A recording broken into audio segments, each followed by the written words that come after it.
Hi everyone, it's Erica, aka ECR Horses 1901. This past weekend was my third ever live model horse show, Tiny Treasures in Wellington, Connecticut. As I explained in a past video, this show was only for models, whether OF or ARCM, who were smaller than classic scale. Otherwise, it was anything goes as far as make, etc. Now, before we get to the show, a little backstory. When I first got back into collecting around August of last year, I believe words came out of my mouth to the effect of, I am never going to collect stablemates. I thought they were too small and I didn't see the point, whatever that meant. But then, during my first live show in October of last year, I won a few stablemates as raffle prizes. So then I said, alright, that's fine, I didn't really pay for any, at least not directly. But then I found one in an antique store that I kinda had to have. You know, I looked him up quickly, he appeared to be a 1-year run, so I felt like I had to have him from a collectability standpoint. And then we went to Tractor Supply towards the end of the year to check out their models, and oh, lo and behold, blind bags. There's no harm in getting a few stablemate blind bags. You see where this is going, I hope. So this past Saturday, I rolled up to the venue with literally all but one of my not very large stablemates collection for a grand total of 26 horses, and that was it. Admittedly, the fact that this was an open show when I had only thus far competed at novice level hadn't even crossed my mind when I sent in the sign-up sheet. If you watched my last video a few months ago about the show that I attended in March, I believe, it may sound like I have a lot of complaints about showing, but honestly, I do enjoy live shows. I mean, if I didn't, I wouldn't go to them. And so when I saw this one pop up, even though I knew that I was gonna have way fewer horses than probably most of the people attending, I just wanted to attend another live show this year.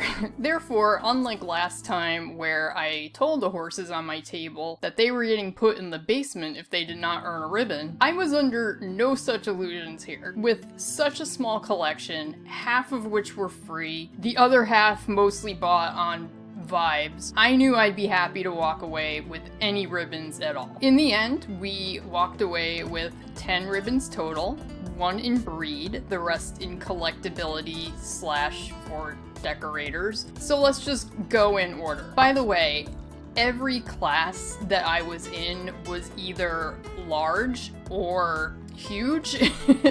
There was nothing that was anything less than that. So that was another reason why any placing was a good placing. So my first ribbon was my little limeade, whose family I bought purely because I love the juiciness of his coloring.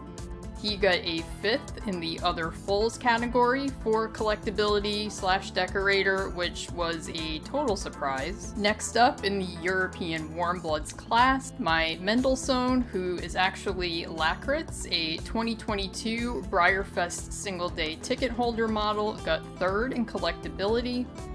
This is the second time I've shown this model, and I'm always surprised he hasn't yet placed in breed.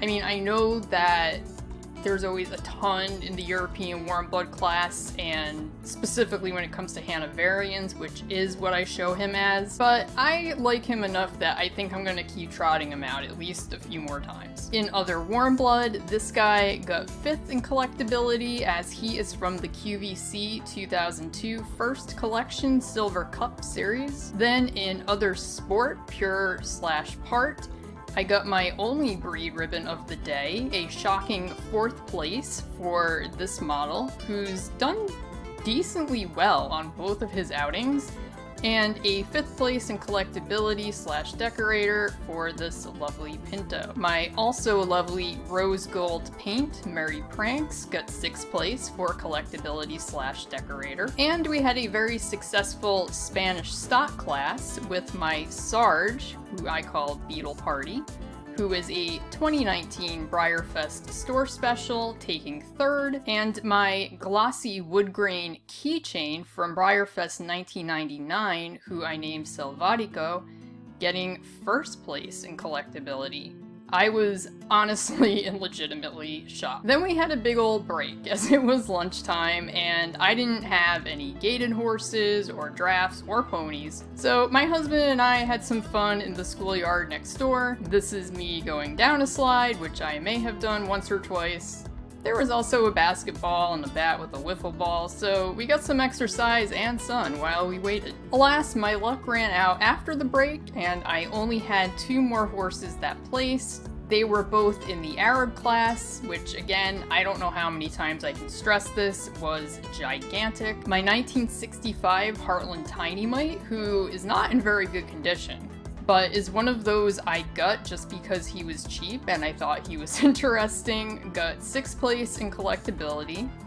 And perhaps my most surprising ribbon of the day, because I knew that my wood grain keychain was kind of cool, so even though I was surprised that he got 1st place, I kind of was hoping / expecting might be a little strong, but definitely hoping that he was going to get something in collectability. But most surprising was this guy who is technically my husband's horse, who he decided to name Blueberry Doodle, who came in 4th.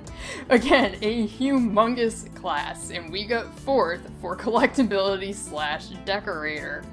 My husband decided he wanted to collect only blue horses, so I got him this as a kind of jokey Christmas gift because I found him cheap online, but hey, it worked out. I also had excellent luck with the raffle drawings. If there is something that I want on the raffle table, I will go hard when it comes to buying tickets, and that is exactly what I did this time. And by doing that strategy, I ended up with these 2 very cool 3D printed models by Kayla Lovejoy. My pictures are not the best, but hopefully you can see the really cool ombre / color shifty design on both of them. I had been thinking of buying a model from her anyway because she was showing off some of her collection before the show began, and I thought these were really cool. Especially the red and orange yellow one, so I was very excited when I was pulled as the winner for this particular model. But I do love them both. The small one is really cool as well. I'll actually put some links to places where you can buy or find out more information about her creations in the description for this video. Again, I think all things considered, we did as well as we could have. For someone who has been in the hobby for less than a year and has never really gone out of the way to buy fancy stablemates with the intent to show them. That said, I had already signed up for what I had intended to be my final Novice show, which is this coming August. And when I realized that this show was open, I wasn't sure if hopping back and forth between the levels was okay, so I immediately reached out to the August show organizer, Amanda, and I said the situation, and so she said, go to this show, see how things turn out, let me know what you want to do.